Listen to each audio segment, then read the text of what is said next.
So we're going to start with, again, 1, 1, and we're going to be solving these equations. So we're going to start on 1, 1 with question number 6. And question number 6, we need to convert it from one system of temperature to another. So we want to take 1 degree Fahrenheit, and we want to convert that to its Celsius temperature. So we want to take our Fahrenheit temperature, and we want to convert it to Celsius. Now, when we look at this, if we look up on right above it, we have our two formulas. And these are our two conversion formulas. We have the one that C equals, and we have the one that's F equals. Now, which one are we going to be solving for? Well, we want the Celsius temperature. Okay? So that means we want the one that says C equals. So that's the formula we're going to be using. We're going to be using this formula.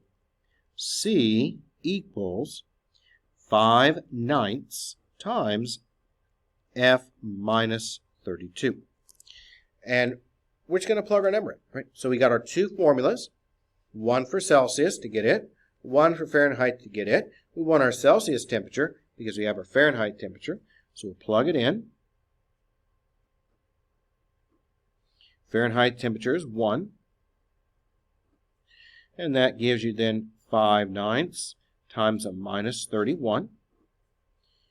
And to make sure we get it correct, what we do is we multiply, and the very, very last step is always divide. Do not divide early because you might make an error with the round off. So make sure you always multiply it out, and then the very last thing that you do is divide. So we've got a minus 155.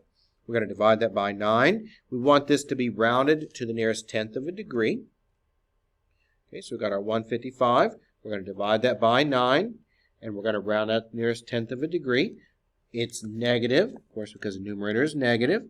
So that's minus 17.2 degrees Celsius. Okay, so that was just using the correct formula, plugging the value in, and solving it. Make sure, though, that you do not use the decimal for this 5/9 until the very end. Because 5/9 is a rational number. It goes on forever with that fraction. So we don't want to turn it into decimal to the very end. Because if you turn it into decimal too early, you'll lose a couple of places because of round off. So make sure you multiply it out. The last thing you do is divide. Question 11 looks like our next one out of 1, 1. And question 11 has some parentheses.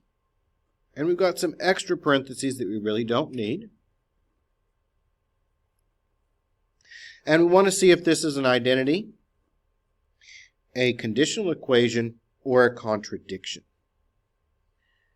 And so the first thing we're going to always do with these is we're going to get rid of our parentheses. So order of operations, we always do that first. And in some cases, once in a while you'll see this, we have parentheses that just aren't really needed.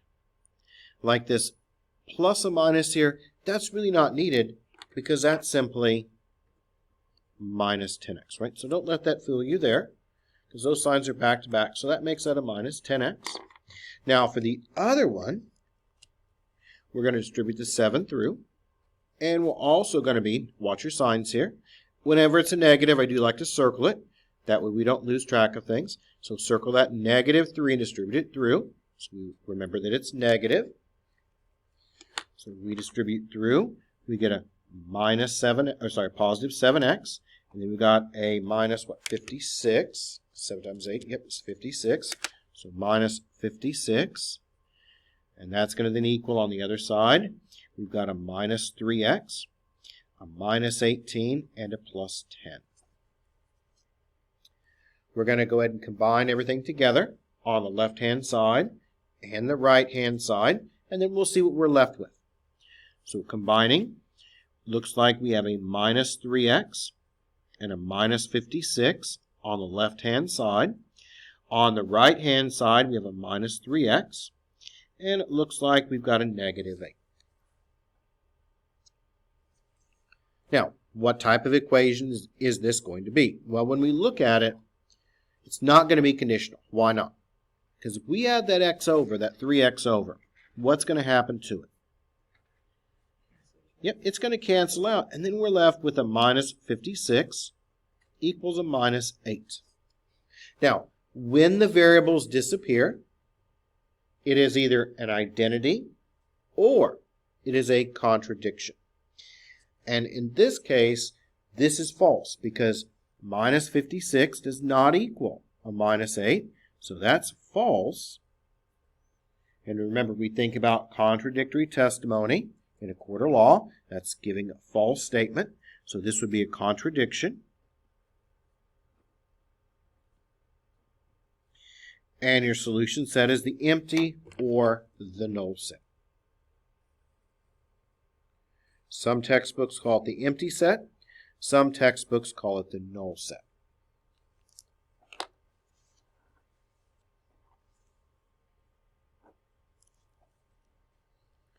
Next, we've got question 15. And 15 has square brackets, and it also has parentheses. Now remember, what we do is we work on the inside out. So we combine, and finally we do the outside at the end.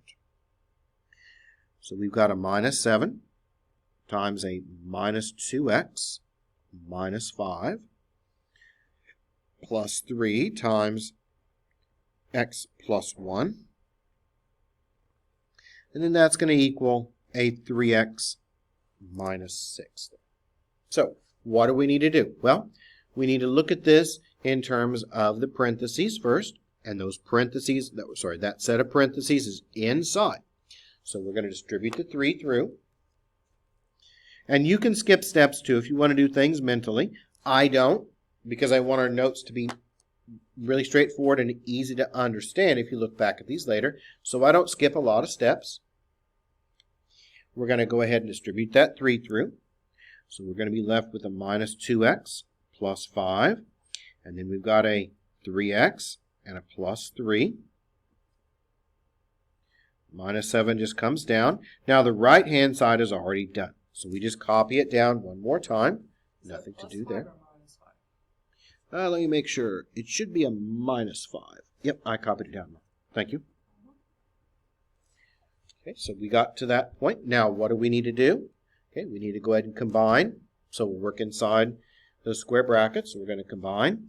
We've got a minus 2x and a positive 3x. So that leaves you with a positive 1x, or just an x. And then we've got a minus 5 and a plus 3. That leaves you then with a minus 2. We'll bring down that minus 7 still out in front. And brackets and parentheses are the same. They behave the exact same way as the other. So we're going to go ahead and distribute this 7 through the negative 7 through, just like it was parentheses. And now we've got a minus 7x. Negative and negative makes it a positive 14. And that equals 3x minus 6. Okay, so now we should be able to finish this. This one's going to be conditional because the x's are not going to cancel out. So I'm going to move the 3x over and move the 14 over as well. So that makes it a minus 10x on the left-hand side when you put those together. On the right-hand side, it looks like we've got a minus 20. Divide by our negative 10. Negative and negative makes it positive. So that's going to come out to be a positive 2.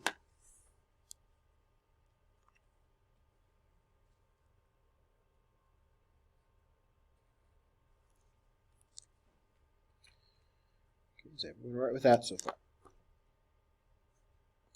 Just take your time with these and don't try to rush through them. I picked question 17 just to make sure we remember how to clear out fractions when you have an x in the denominator. And we're going to cover more of these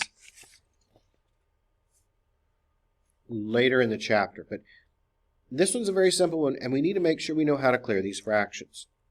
So question 17, we've got 1 minus 10 over 7x equals 8 over 4.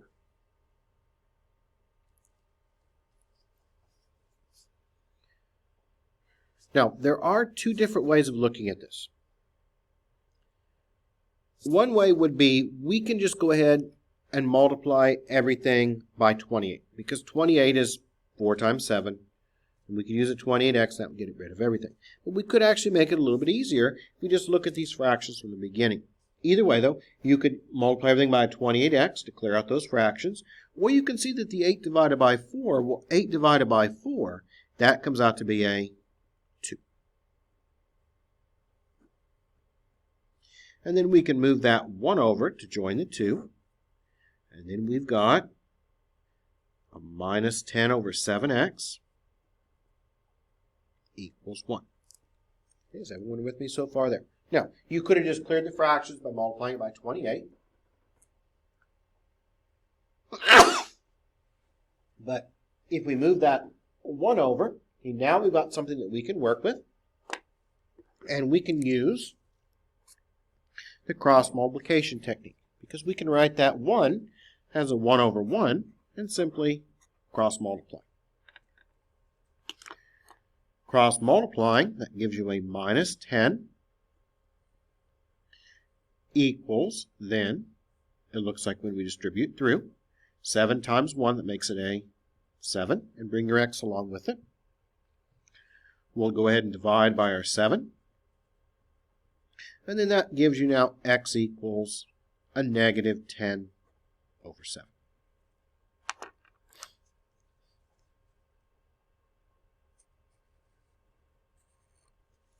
Okay, is everyone all right with that so far? Now, we could have also just multiplied everything out by a 28. And I'm going to go ahead and do that, just so you see you could have done it either way. This is going to be the same problem.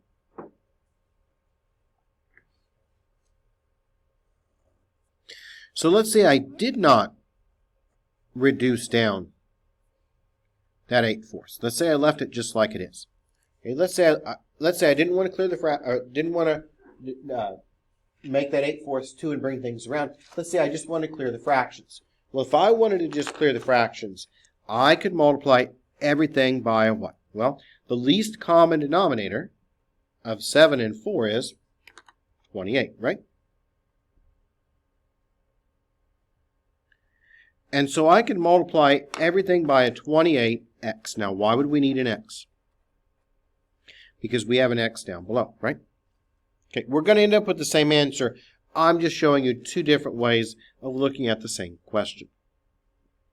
You can either do it this way, or you could just clear everything out by multiplying it by 28 to begin with, 28x.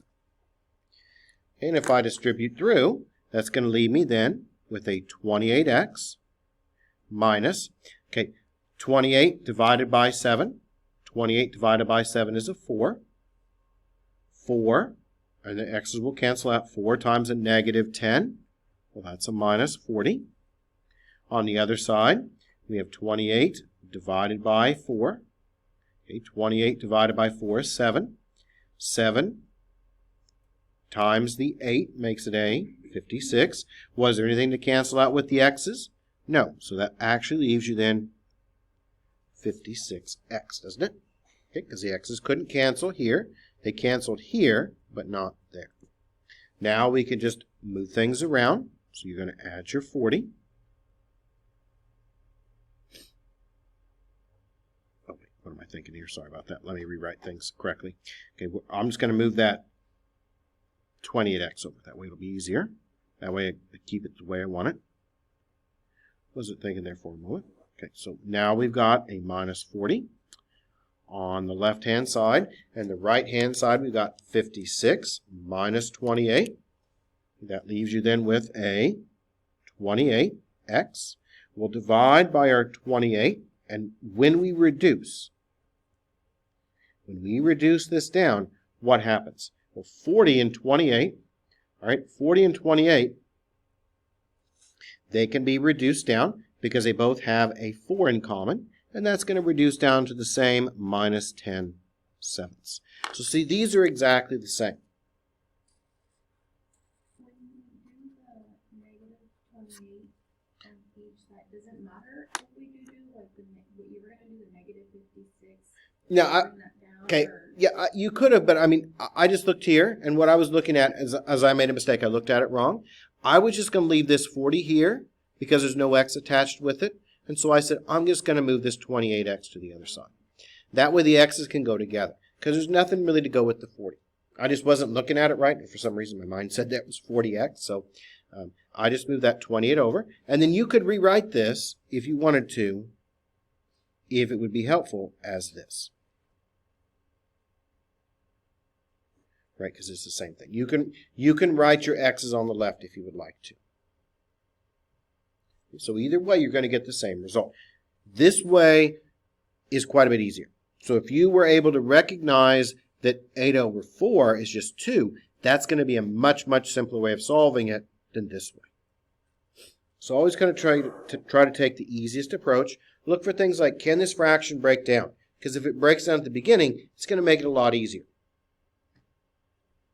The numbers will be smaller. It'll just be an easier process at the end of that. Okay, so that was 17. Anything else out of 1-1 to look at? Did we have any others to look at out of 1-1? Anything else? Okay. Yeah, 1-1 I think was an easier section. That should be something you're familiar with. You should have seen those same type of questions in intermediate. So now let's move on to 1-2. And I'm not going to work these out completely. I am, however, going to set them up. Each of these is a little bit different. And what we do when we come to these applications is we read them. And I always read them through once. And then once I've read it through, then I look back at each individual sentence, or sometimes even fragment of a sentence, and figure out what do I need to pull out of that, and how does it relate to the rest of the question. So question number 1, we're looking at making a circular hole, and we're going to fill it with concrete for a load-bearing pier. So a circular hole is filled with concrete to make a footing for a load-bearing pier. The hole measures 15 inches across, and it requires 1.5 bags of concrete to fill to the ground level. What is the depth of the hole? Round your answer to the nearest tenth. It says nearest inch there. And it says 1 bag of concrete, when mixed with the appropriate amount of water, makes 1,800 cubic inches of material. So first off, when I read this, the first thing I saw was this is a circular hole dug in the ground. Okay, so it's a cylinder. So if I were to just look at this, it would look similar to this. So it's going to look like this, right? So it's going to look like that. Now, what is that if I look in the back cover of my textbook? Well, if I look in the back cover of my textbook, the geometric figure that most closely resembles that is going to be this right circular cylinder, right? Okay, so that's our basis here. And we're going to be working with the volume. So we're going to be using this formula.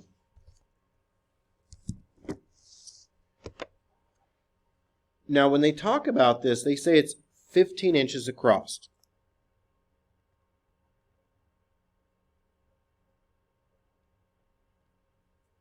However, that is the diameter. So whenever they say across, that's the diameter.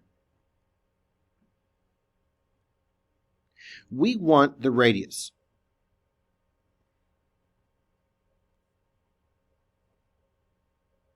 So what we'll do to get our radius is the radius is simply half the diameter. So we're going to take our diameter, which is 15, and we're going to divide that by 2, and that's going to give me then a 7.5. And that is our new radius.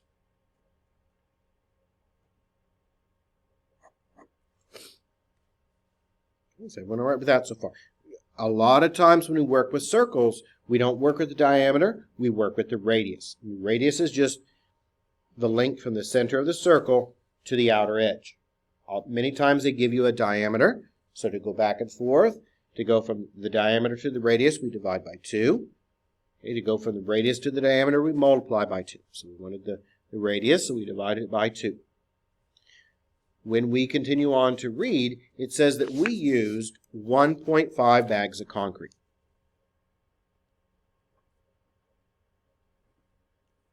And we know that each bag makes now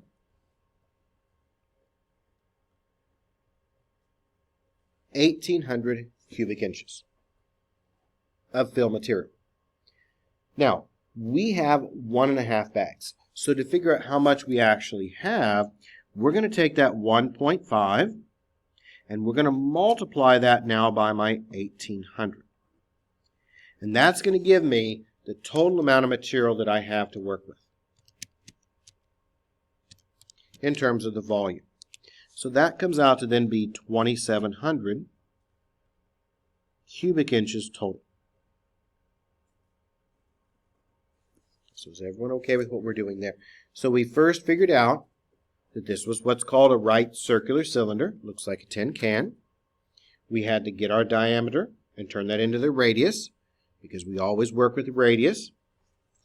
We took our 1.5 bags of concrete and multiplied that by 1,800, because that's what each one does, and that gives me 2,700 total. Now we can put everything together. We're going to be using the formula for the volume. And the formula for the volume is V equals pi r squared h.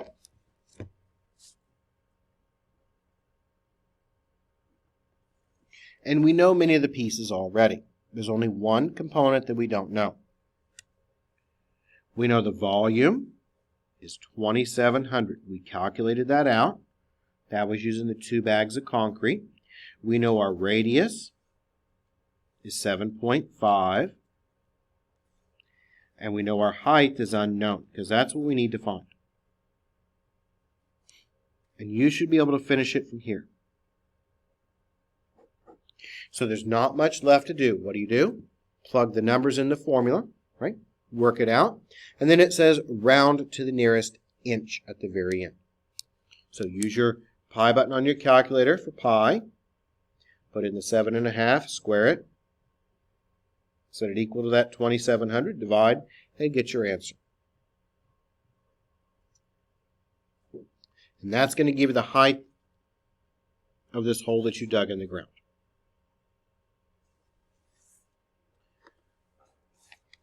So that was the first question. And again, they're all a little bit different. And I picked that one on purpose because I know in many cases students struggle with the setup of this. Once you kind of understand where to begin, it's not bad. But it does require a little bit of thinking. So that was question 1. Let's look now at 5.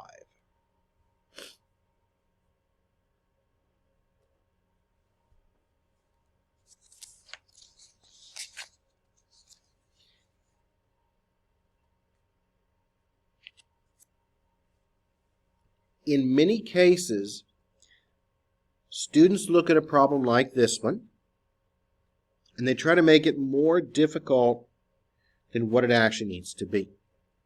So what we have on question 5 is we've got a model that lets us predict the number of vacationers compared to the temperature. So as the temperature increases, it's nicer weather, more vacationers are going to start arriving. So we have a formula to model that. So what we're going to do is we're going to read it. We're going to write down our formula. We're going to label what the x and the y are, and then we'll figure out where that 85 goes. So your home state uses this model, y equals the 24 times x minus 70 plus 1274, and that's going to predict the number of vacationers, y, compared to the average temperature for that week. So as the temperature goes up, number of vacationers goes up. And we want to find the number of vacationers predicted for a week with an average temperature of 85 degrees. So here is our formula. And our formula is y equals 24 times x minus 70 plus 1274. Now, x is going to be the temperature that week, and y is the number of vacationers.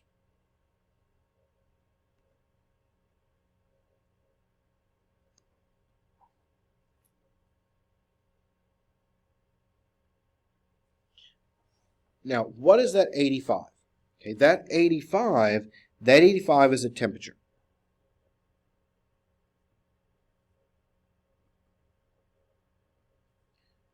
So the 85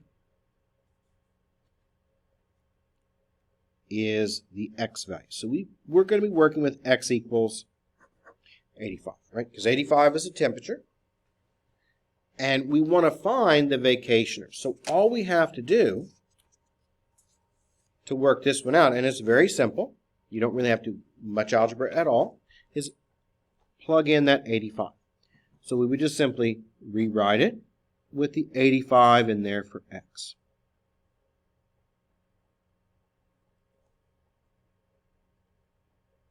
And you can finish it from here.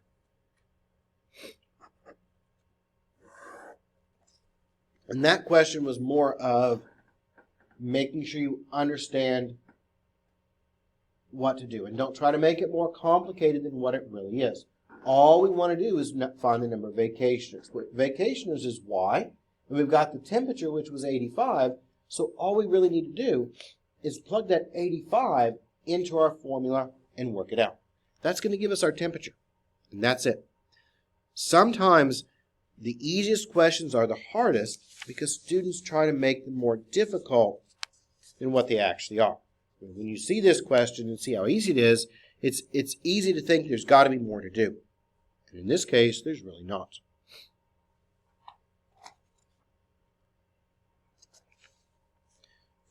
Nine is a mixture problem.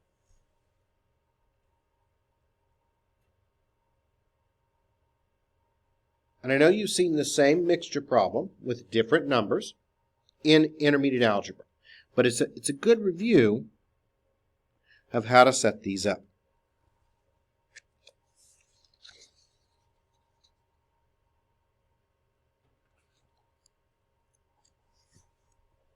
It is necessary to have a 40% antifreeze solution in the radiator of a certain car. So the radiator currently has, or now has, 70 liters of a 20% solution. How much of this should be drained and replaced with 100% antifreeze to get the desired strength? So this is a mixture problem. And so we're going to begin with our boxes here. Each of these is going to have an amount and a rate. And we'll label this 1, 2, and 3. Now, box number 3 is always what you want at the end. So this is what you're going to get at the end.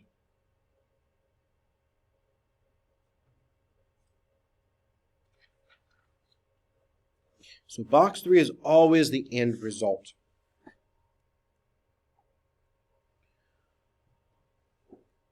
So let's read it again. It is necessary to have a 40% antifreeze solution in the radiator of the car. So that 40%, well, that's going to go with box 3, right?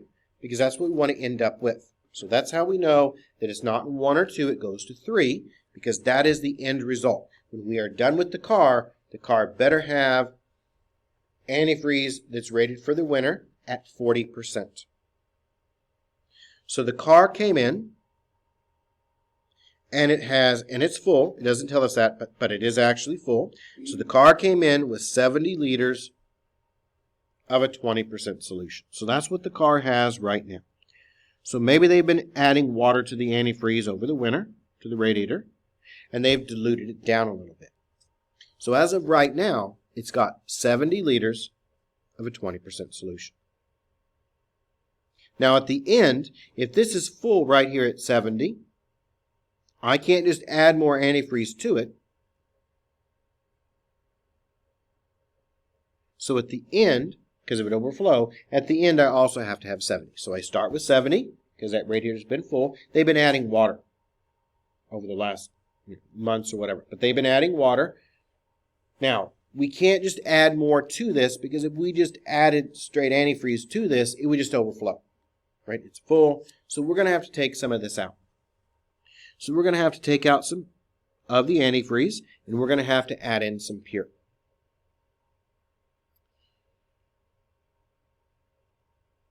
Now, what is the concentration of pure? Well, the concentration of pure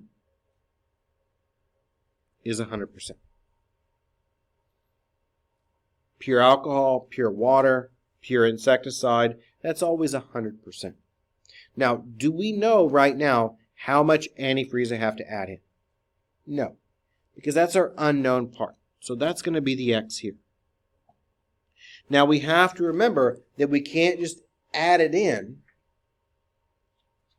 because if we just added it in, what would happen would be it would just simply overflow. So whatever we add in as pure, we also have to take out right now. So that's why this one's going to actually be 70 minus X. Because whatever we add in, we have to take it out. That way at the end, if we add across, what do we have? 70 coming in, 70 liters going out. Okay? So we have to add in pure, take it out to make it work. Again, another analogy I like to use is, let's say we're making sweet tea for a party. Maybe we brew the tea, and we've got a gallon of tea already filled. Now, if I want to add in 3 cups of sugar, what do I have to do? I can't just dump the sugar on top because it's full. I have to take out 3 cups of the tea, right? Replace it with 3 cups of sugar, and it should be right back to the top. And that's what we're doing here. We're taking some of it out, open up the spigot at the bottom, take some of it out. Whatever we take out, we put back in. So we take out 10 liters, we put back in 10 liters. Now, how do we solve this? We have to look at it in terms of the pure. And the pure is the amount times the percentage rate as a decimal. I'm going to build the equation, and you'll solve it. So make sure you turn these decimals, these percentages into decimals. So our first one is 20%, so that's 0.2. And how much is in there? Well, that is 70 minus X. The next one is 100%, but 100% is 1, so we don't necessarily have to write it. And 1 times X is simply a X. That is your second container. And then what do we want to end up with? Well, at the very end, we want to end up with 70 times the 0.4, because that is 40%. You now have your equation, and you can finish it from there. Okay, but does it kind of make sense what to do? Remember, when we work with these, we have to remember how much we have, and if we don't know one or the other, we can always use this X to represent one, and the other one can be the total minus X, like this one here. And every single one of these is a little bit different, but still pretty much set up the same.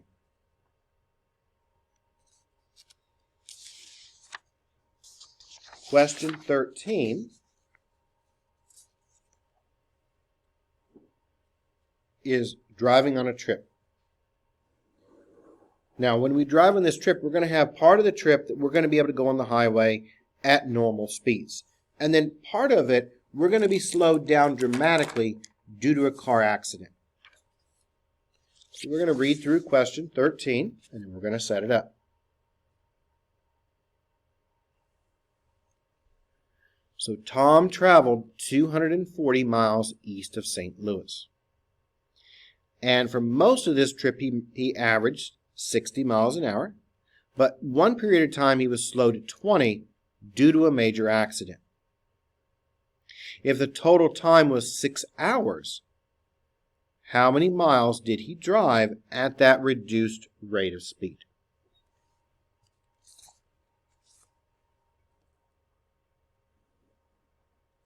So what we've got is we've got a road trip. And this road trip is going to be broken up into 2 parts. And the total distance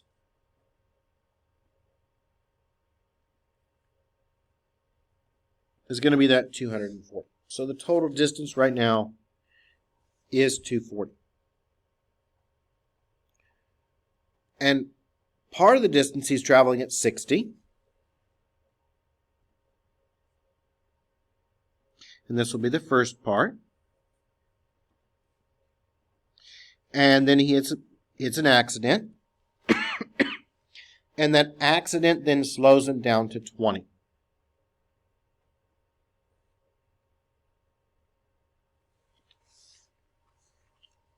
So is everyone okay with that so far? So that's what we've got.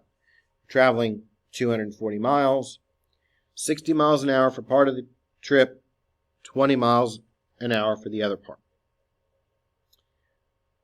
What we haven't talked about yet is the time. So we know the total distance is 240, and the total time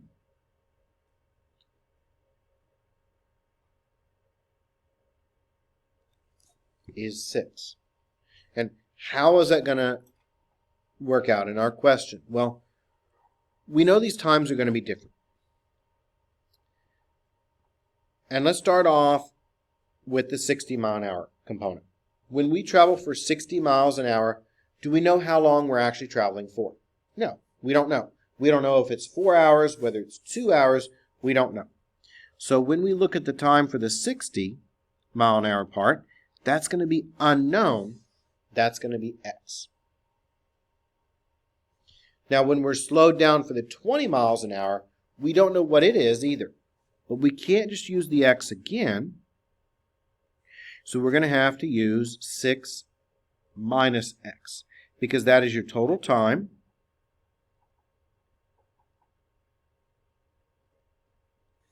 minus x, because those become 6 when we add them together.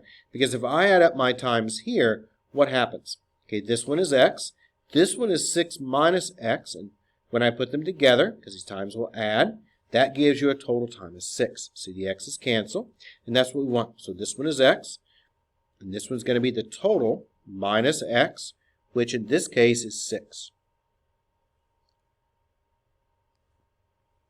The hard part is now done.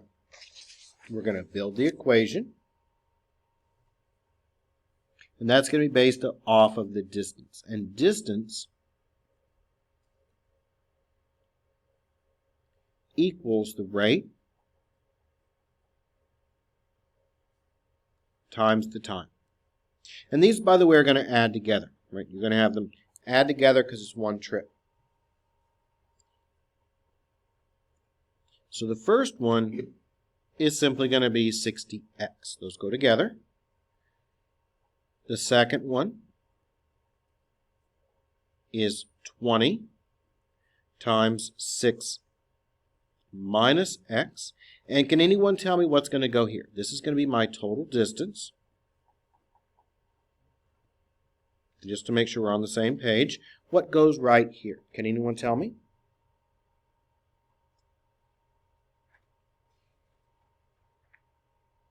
Yep, 240. Not the 6. We want the 240 because that 240 represents the total distance, doesn't it?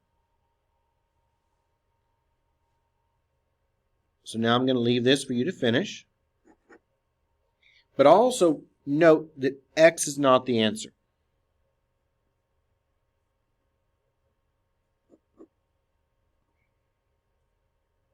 So x is not going to be the final answer. x is the time, we want the distance for the 20-mile-an-hour trip, I believe, isn't it? Let's see. Total time of 6 hours. How many miles did he drive at the reduced rate? So x is not the final answer. X is the time. We want the distance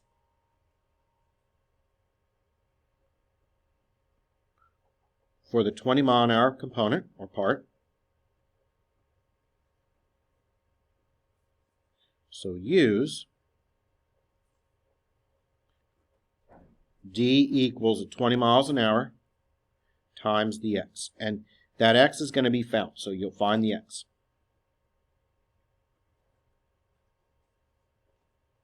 So find that x first, plug it into the formula.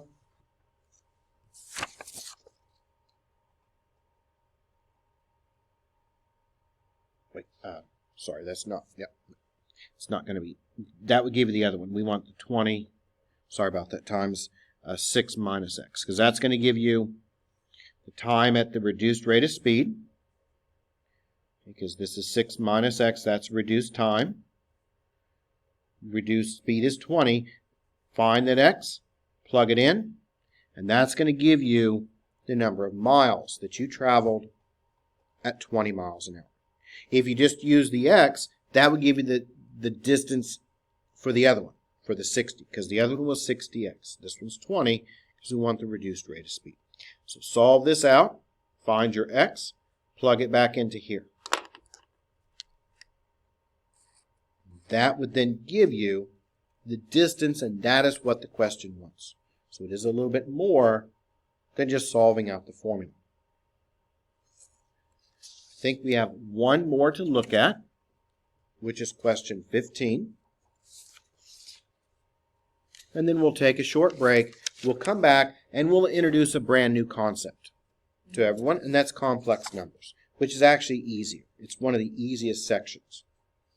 So 1-3 is a very easy section.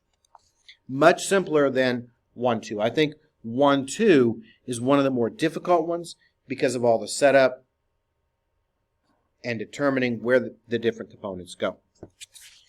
15 is another distance problem. Noah and Ben are running in the Walker Street Fun Run. Noah runs at 7. Ben runs at 5. If they start at the same time, how long, and they want it in minutes, so we're going to have to convert this to minutes, will it be before they are 1/5 of a mile apart? Remember, with these distance problems, they can either add together, they can subtract from each other, or they can equal each other. I've got 2 runners, and I always like to draw the faster runner first, because their vector is going to be larger. And so when we look at these overlap. So since they overlap, that means they're going to be subtracting. And we've got Noah and Ben.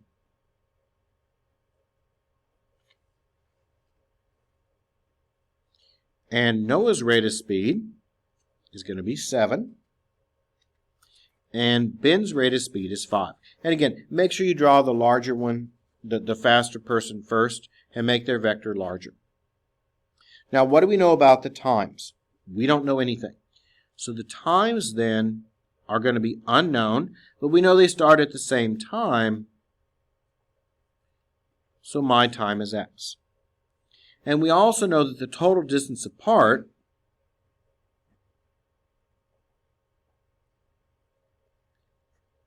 is going to be 1/5, right? Because we want them to be 1/5 of a mile apart. Now we can simply plug them in. We are going to be subtracting, so we have Noah minus Ben, and that's going to equal that 1/5. And we're going to be using the fact that the distance equals the rate times the time. We've got everything labeled, and this one's a pretty simple one to work through. Noah, rate is 7, time is unknown x, so that is 7x. Ben, rate of speed is 5, time is x, so that is 5x. Now you can finish it from here, and don't forget that's in hours.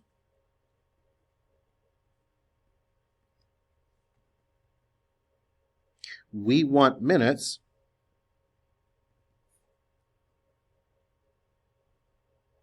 So multiply by 60.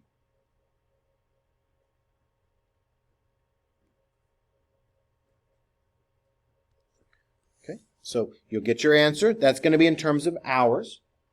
And we want it in terms of minutes. So we take whatever we find, and you can make it a decimal at the end, because 1/5 is a terminating decimal. So you could even write that as 0.2 if you wanted right now. Move those, combine those, move them over, and divide. Now, when we get our answer, we want it in terms of minutes. So we take whatever we found and multiply it by 60. That's going to give us our minutes. And that was the last question that we asked about. Did anyone have any others to look at? Any others to add to the list? And, if we find some more next week, when we come back on Monday, we can go through some more of these. But let's go ahead and take a short break. And let's meet back here at 9:40. And then we'll start 1-3. And 1-3 is, I think, out of these 4 sections for the first module, the easiest one.